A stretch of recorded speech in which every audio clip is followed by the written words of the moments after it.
Peace and love. This is Sister Alexis, and I wanted to talk to you about self worth.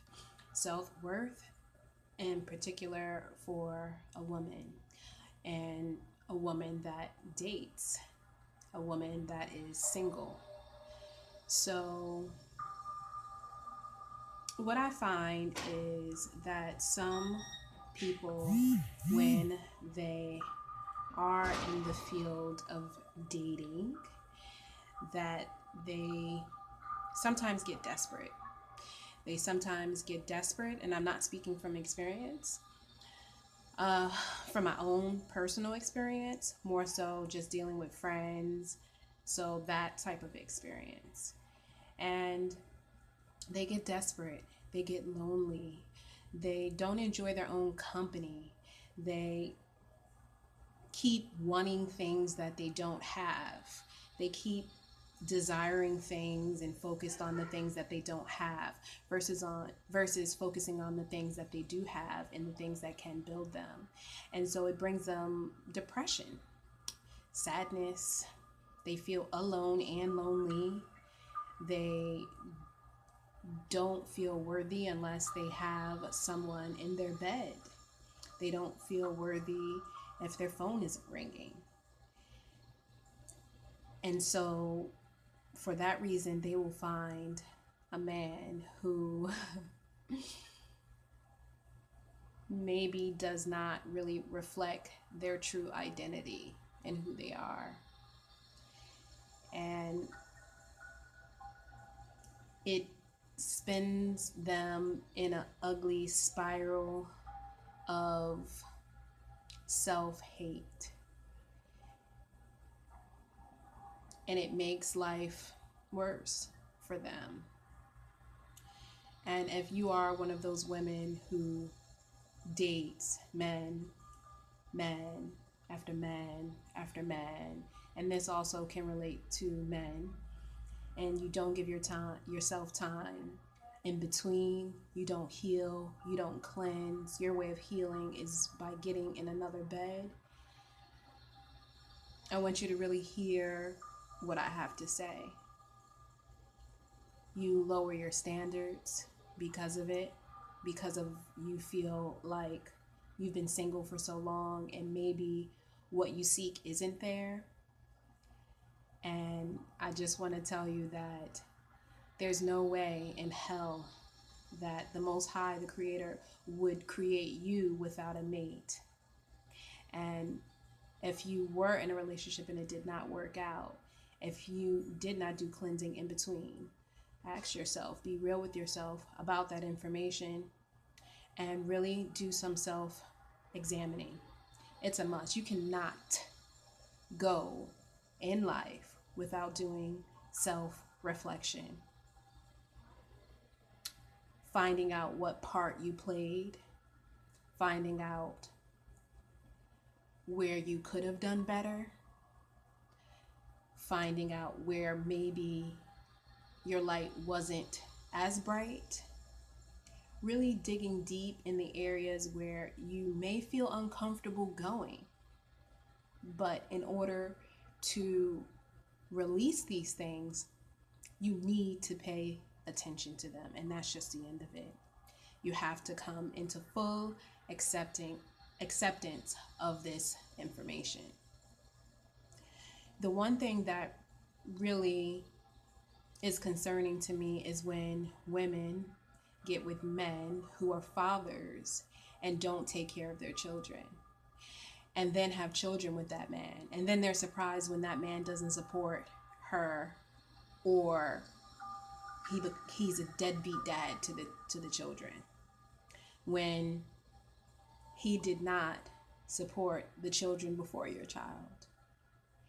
So sometimes women will think it's not a good thing to talk to the ex-wife or the baby mama. I can't stand that term.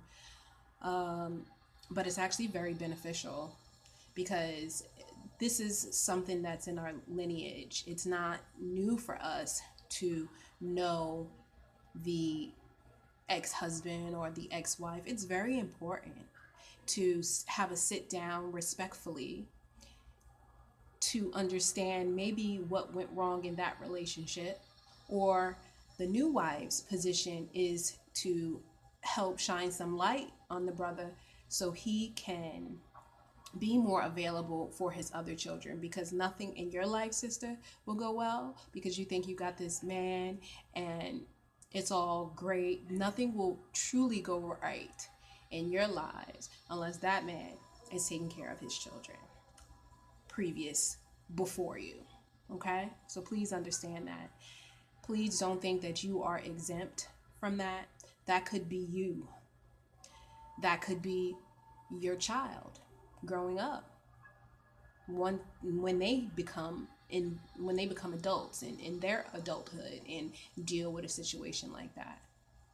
So don't ignore it because it's not affecting you in the moment, but it could be affecting your husband some way, somehow that he may not be expressing to you. So what do we do?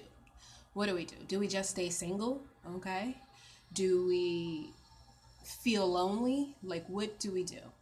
My suggestion would be to create a self-care routine.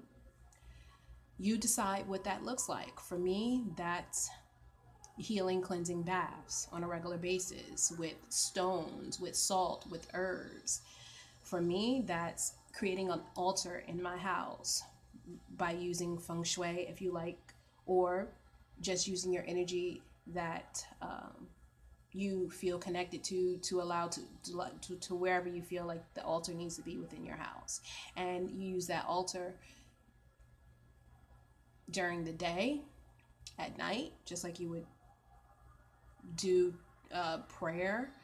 It would be the same. And I will do a video about creating altars, but Queen Afua, her Sacred Woman book is a book that you definitely want to get as well. And Heal Thy Man, Heal Thy Man. She has a book for men as well. So that's something that if you are in a relationship and you're struggling and you want to strengthen your relationship, I always suggest to couples to get both books and both of you read, your husband, your wife, your whatever, together, because when you start to read material like that, it could be really life altering, and you don't want to do it by yourself. You don't want to start shifting and on a journey by yourself when you're in a relationship. So in addition to finding a self-care routine, well, let me add on to that routine. That could be making sure you eat healthy foods. That could be long walks every day. That could be finding an exercise class or a dance class that you feel really connected to. That could be finding an art class. That could be any hobby that really truly makes you feel great and connected and grounded. That's something that you want to make sure that you do ASAP. Something that you've been longing to do and you just felt like you couldn't do. And it brings out a different side of you. That's what you want to do. And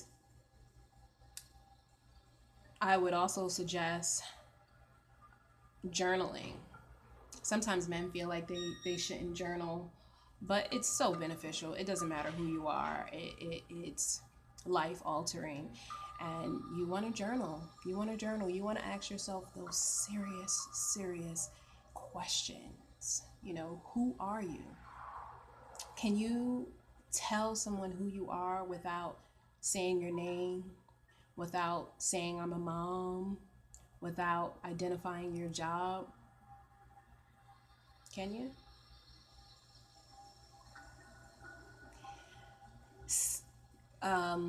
Releasing every day, allowing your body to cleanse, going on detoxes, carrying words of affirmations in your head.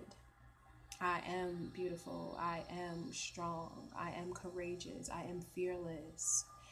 I am nature. Constantly, all the time. I am well. I am healthy. I am beautiful. I am powerful. Constantly. You have to be a walking meditation. And I like to generally see people under pressure because you can tell that's who they truly are. That's who they truly are. Sometimes I see people get upset online. It's just like, all I said was X, Y, and Z, and that gets you upset. How would you be in real life? When you switch your diet, you are really able to have a discernment, especially if you release flesh. You have a discernment that is so powerful that you probably didn't even know you had. Eating live foods, eating fresh foods, eating alkaline foods. Really, really step into another realm of peace when you are connected to these things. In conclusion, don't allow yourself to feel so lonely that you settle for things that you would not settle for normally. You are worthy, and you are worthy of waiting. You are worthy of waiting. And you have to really believe that and step into that fullness of it. All right, y'all. I just had a moment and I felt like I really needed to share that with you. Creating a self-care routine allows you to be stronger every day for yourself, for your peers, for your family, for your children. Create a self-care routine that works and continue to build on it. Create groups within your community that surface this topic. We need support, whether it's online support or virtual support or in-person support. You deserve to be supported. Much love. Peace.